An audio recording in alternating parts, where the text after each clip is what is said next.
How to Raise a Child.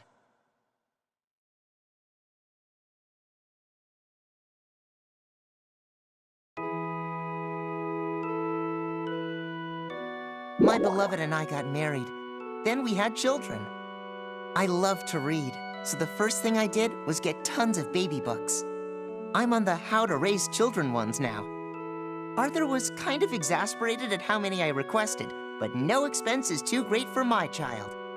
There, all done. Can you handle it from here? Of course. Wait, have you burped them yet? Now, what do you do again? Rub their back? Or leave them be? Hang tight. I started flipping through a few books. Most say you're supposed to gently pat their backs. All right, I'll do that then. I held my child and gently patted their back. After a few moments, there was a soft burp. Good, the books had the right answer. Having a good book to refer to for your first child is really important. When they first started rolling over, I got worried they'd get stuck on their belly, so I checked my books. What should I do? Each book says something different. Which way is the right way? In the end, I read through a bunch and just went with whatever got mentioned the most. You don't have to look up every little thing, you know. I know I don't, but I wanted to do the best for my baby, and thorough research told me what best was. And besides, looking up and finding an answer gave me a sense of relief. It feels good to know you're doing the right thing. On the other hand, not knowing was nerve-wracking. Anytime something happened, I would run for my books. Then one day, the baby had a fever. Panicking, I grabbed the nearest book. As I did, my beloved gave me a sharp look.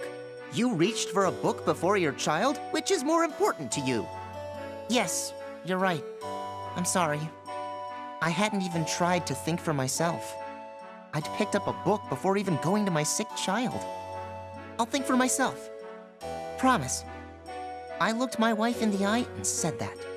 Then I made the same promise to my child. Books have a lot of useful information, but you have to think for yourself first.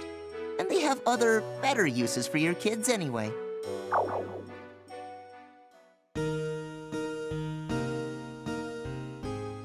And so, Mr. Tittles made it home safe and sound with tail held high, master of all that he saw. As bedtime stories for one. It might be a little early, but I wanted to share my love of reading with my child. Books are amazing. With a turn of the page, you can become an adventurer or a king. You can explore new and wonderful lands without ever leaving your room. I'd like my child to experience that joy. Though I'm pretty sure they're still a bit young to understand them just yet. But they seemed happy enough to sit on my lap and listen. After a moment, I realized they were staring up at me. Whoops, almost forgot. And they lived happily ever after. When I said that, my child bounced and cooed with delight. Back when I'd looked in my books for answers, my beloved said we should look up our own way of doing things. She was right. Our child isn't the only one learning. We are too. I reached for the next book and began to read aloud. Leaving our child with my beloved for a bit, I went shopping and ran into Arthur. He told me he'd found a book on raising children so rare that it was legendary. I told him I'd rather look at my child than book pages. Arthur smiled and told me it looked like I'd found my own way. I smiled back and said, and they all lived happily ever after.